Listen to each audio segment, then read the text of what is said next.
শেষ ঠিকানা যদি 3.5 হাত মাটি হয়, তাহলে কিসের তো ক্ষমতার দাপট?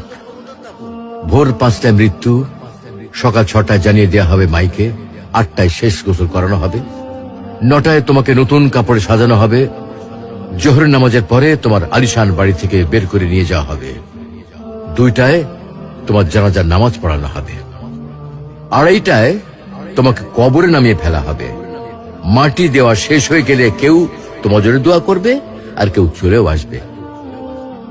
এই তো জীবনের শেষ আয়োজন। তো কিসের তো অহংকার, কিসের তো ক্ষমতার দাপট? হ্যাঁ, ক্ষমতা কারোর জন্য চিরস্থায়ী নয়। অন্যায় ভাবে কাউকে ঠকালে একদিন ঠিক নিজেকেও ঠকতে হবে, এটাই নিয়ম।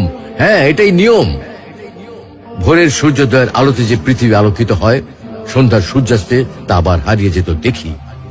অসত্য দিয়ে সত্যকে কখনো ঢেকে রাখা যায় না। প্রকৃতি বড়ই নির্মম।